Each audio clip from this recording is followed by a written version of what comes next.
Hello my dear students, welcome back to one more class. अभी आज का जो लेक्चर है ये हमारा लास्ट लेक्चर है अमाइंस का, वो है लेक्चर 5 और इसमें हम अमाइंस की कुछ और प्रॉपर्टी स्टडी करने वाले हैं। स्टूडेंट्स, जैसे कि मैंने पहले भी बताया था कि अमाइंस चैप्टर में सिर्फ 5 लेक्चर में फिनिश करने वाले और ये हमारा लास्ट लेक्चर है, इसलिए इस लेक्चर को ध्यान से समझिए और अमाइंस चैप्टर को प्रॉपर तरीके से प्रिपेयर कीजिए। ठीक है, तो अभी हम देखिए, अभी तक कल तक हमने एसिडिटी ऑफ जो है बेसिक कैरेक्टर ऑफ अमाइंस देखा है। उसके बाद में हम किस तरीके से प्राइमरी, सेकेंडरी और टर्शियरी अमाइंस को भी डिफरेंशिएट कर सकते हैं, ये भी हमने देखा है। तो आज की क्लास में हम देखने वाले हैं कि असाइलेशन प्रोसेस क्या होती है। अब अगर आप देखोगे तो ये थर्ड प्रॉपर्टी है हमारी, जिसे हम कहते हैं असाइलेशन। अब असाइलेशन मतलब क्या होता है? अगर हमें डिस्क्रिप्टिव क्वेश्चन आता है तो हमें पता होना चाहिए कि जो हमारे एलिफेटिक और एरोमेटिक प्राइमरी और सेकेंडरी अमाइंस होते हैं वो क्या करते हैं, रिएक्ट होते हैं एसिड क्लोराइड से, एनहाइड्राइड से, एस्टर से न्यूक्लियोफिलिक सब्स्टिट्यूशन रिएक्शन में, और उसी प्रोसेस को कहा जाता है असाइलेशन। या फिर हम कहेंगे कि असाइलेशन ग्रुप में होता क्या है, असाइलेशन ग्रुप में असाइलेशन प्रोसेस में एक्चुअल में रिप्लेसमेंट ऑफ हाइड्रोजन एटम जो है, हाइड्रोजन एटम जो है NH2 ग्रुप का, तो हम कहेंगे replacement of hydrogen atom of NH2 group, that is amine group, और NH ग्रुप मतलब सेकेंडरी अमाइंस की भी हम बात कर रहे हैं, by the acyl group, by the acyl group. और ये असाइल ग्रुप के रिप्लेसमेंट की वजह से इसका नेम जो है वो हो जाता है असाइलेशन। फॉर एग्जाम्पल मैं आपको यहाँ पर बता देती हूँ। एग्जाम्पल में हम क्या देख सकते हैं कि जैसे कि हमारे पास में देखो C2H5NH2, तो NH2 में इस तरीके से लिख लेती हूँ। इसका नाम जो हो गया है वो है इथेनामाइन। इसका नाम क्या हो गया है? इथेनामाइन। जब आप इथेनामाइन की रिएक्शन यहाँ पर करवा रहे हो, यहाँ पर देखो, यहाँ पर हम अगर इथेनामाइन की रिएक्शन हम CH3COCl से करवाते हैं, देखो मैकेनिज्म यहाँ करने की जरूरत नहीं है क्योंकि एग्जाम में वो नहीं पूछा जाता है। तब आपको क्या देखना है कि जब आप इसकी रिएक्शन करवाते हो तो ये जो ग्रुप जो है हमारा, हाइड्रोजन जो है इस क्लोरीन के साथ में रिएक्ट होता है और जो हमें फाइनल प्रोडक्ट मिलता है वो होता है हमारा C2H5NH, और यहाँ पर आ जाएगा C डबल बॉन्ड O। मैंने ऊपर लिखा है, आप भी ऊपर लिख सकते हैं, नीचे भी लिख सकते हैं।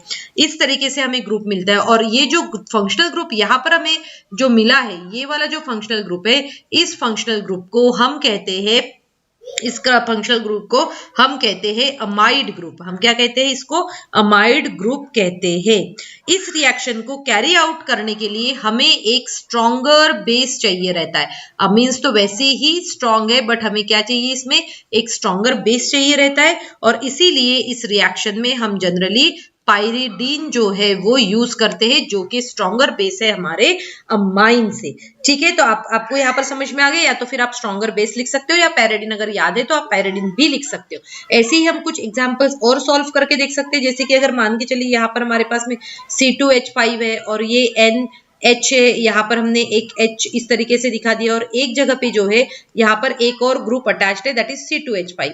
जब इसकी रिएक्शन, फिर से हमें इस तरीके से इसको लिखती हूँ ताकि हमें समझ में आए, जब ये रिएक्शन होगी in the presence of a strong base, तो फिर से ये निकल जाएगा और हमें जो है यहाँ पर C2H5, फिर यहाँ पर आ जाएगा C2H5, ये हो जाएगा N, और H जो इसमें इन्वॉल्व हो गया तो इसको हमने ऐसे ही रहने दिया, और फिर जो है हमारे पास में यहाँ बन जाएगा C double bond O CH3। तो ये भी क्या है? एक अमाइड है, जिसको हम NN डाई इथाइल इथेनामाइड भी हम इसको कह सकते हैं। मतलब यहाँ पर भी फॉर्मेशन ऑफ अमाइड ही हो रहा है। मतलब असाइलेशन ग्रुप में आप देख सकते हो कि हमने एक H को रिप्लेस करके उसमें असाइल ग्रुप CH3COO जो है, ये असाइल ग्रुप हम उसमें ऐड कर देते हैं, और ऐसे प्रोसेस को हम कहते हैं असाइलेशन। सिमिलरली अगर हम ये रिएक्शन एरोमेटिक कंपाउंड्स के साथ में लेते हैं, तो या फिर हम कहेंगे कि जब ये किसी बेंजोइल क्लोराइड के साथ में रिएक्शन करवाते हैं, किसके साथ में? बेंजोइल क्लोराइड के साथ में। कैसे होगी रिएक्शन? वो देखो, बेंजाइल क्लोराइड के साथ में कैसे होगी? जैसे आपने क्या किया, यहाँ पर एक प्राइमरी अमाइन ले लिया है CH3NH2, फिर उसकी रिएक्शन किसके साथ में करवा रहे हो? C6H5COCl, यहाँ पर हमने CH3COCl लिया था, यहाँ पर C6H5COCl ले लेते हैं। यहाँ पर हमने बेस यूज किया, जैसे कि हमें पता है कि एक यहाँ से H और यहाँ से Cl निकल जाएगा और हमें जो वो मिलेगा वो होगा CH3, फिर यहाँ पर NH बचा है, फिर यहाँ पर CO बचा और फिर यहाँ पर हो जाएगा C6H5। तो ये जो ग्रुप बना है यहाँ पर, इसे ये कौन सा ग्रुप बना है हमारा, अमाइड ग्रुप बना है जो कि बेंजीन से अटैच्ड है और इस प्रोसेस को स्पेशली नेम दिया जाता है और वो उसको हमने असाइलेशन कहा था, इसको हम बेंजोइलेशन भी कहते हैं। क्या कहते हैं हम इसको, बेंजोइलेशन। बेंजोइलेशन प्रोसेस है ये। क्या है, बेंजोइलेशन प्रोसेस। क्लियर हुआ, ये समझ में आ गया इतना कि बेंजोइलेशन क्या होता है। तो इस तरीके से हम असाइलेशन प्रोसेस कैरी आउट कर सकते हैं अमाइंस में। अब चलिए इसके आगे हम रिएक्शन देख लेते हैं। वो रिएक्शन जो है, ये इस रिएक्शन को कहा जाता है कार्बैलेमिन रिएक्शन। क्या कहते हैं हम इसको, कार्बैलेमिन रिएक्शन। बेटा ये कार्बैलेमिन रिएक्शन जो है वैसे तो हम लेबोरेटरी में भी परफॉर्म कर सकते हैं, बट जनरली हम इसको नहीं करते हैं, ठीक है ना। अब जनरली हम इसको क्यों नहीं करते हैं वो भी मैं आपको बता देती हूँ।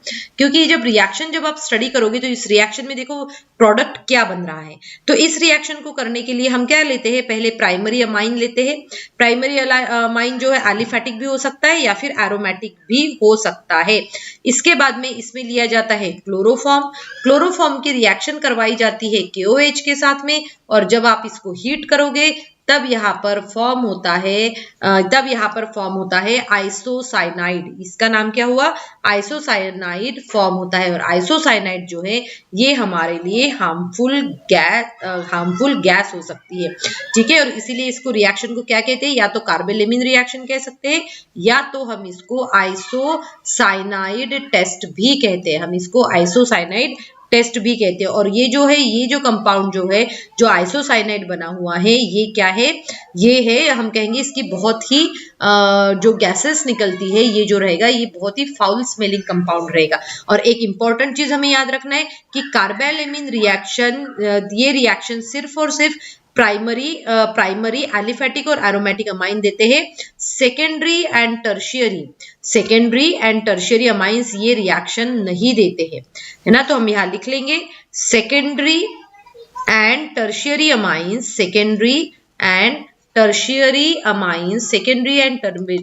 Amines do not give this reaction. ये दोनों जो है ये रिएक्शन नहीं देते हैं क्योंकि उसमें आइसोसाइनाइड बनना पॉसिबल नहीं होता है।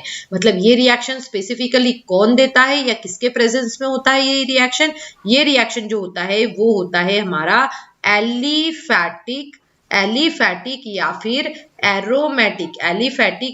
एरोमेटिक प्राइमरी अमाइंस के लिए होता है। एलिफैटिक और एरोमेटिक प्राइमरी अमाइंस के लिए ये रिएक्शन होता है, ठीक है। अब चलिए इसके आगे का हम देख लेते हैं। इसके आगे जो हम देखने वाले हैं वो है हमारा, या बाकी सब रिएक्शंस तो हमने कल के भी इसमें पढ़ी, आज के भी इसमें पढ़ी है। अब नेक्स्ट जो देखने वाले हैं वो है हमारा यहाँ पर इलेक्ट्रोफिलिक सब्स्टिट्यूशन रिएक्शन। कौन सी है, इलेक्ट्रोफिलिक सब्स्टिट्यूशन। अब इलेक्ट्रोफिलिक सब्स्टिट्यूशन क्या होता है, देखो इलेक्ट्रोफिलिक सब्स्टिट्यूशन रिएक्शन ये इलेक्ट्रोफिलिक सब्स्टिट्यूशन रिएक्शन जो है, इस रिएक्शन में क्या होता है जनरली आप यहाँ पर देख सकते हो कि यहाँ पर सबसे पहले तो हम लेते हैं ब्रोमिनेशन रिएक्शन होती है।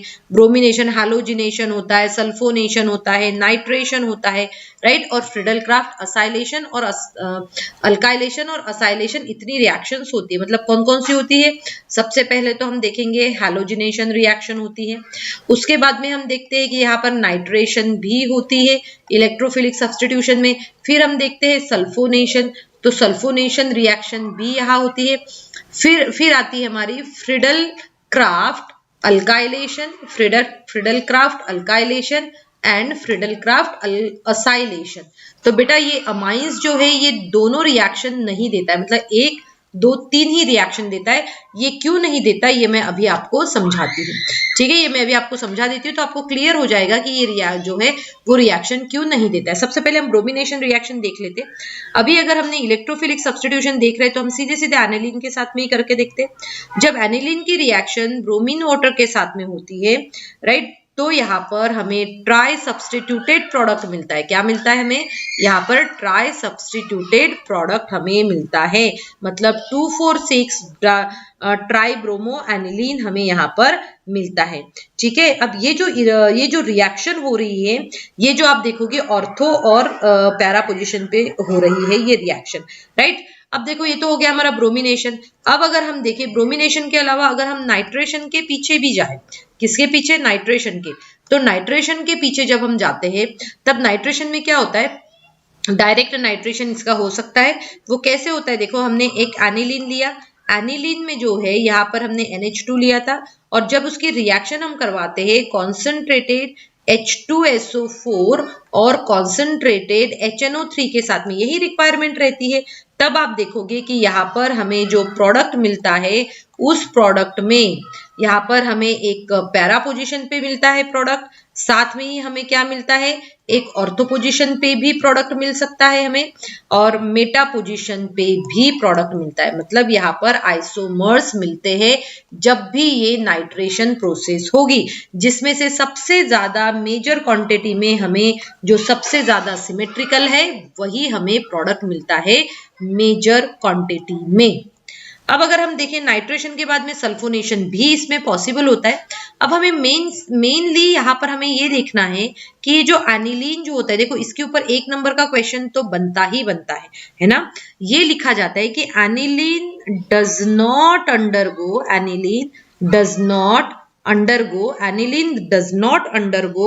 Friedel-craft reaction. Aniline does not undergo Friedel-craft reaction. तो ऐसा क्यों होता है ये हमें देखना है कि एनिलीन जो है फ्रिडल-क्राफ्ट रिएक्शन क्यों नहीं कर सकता है।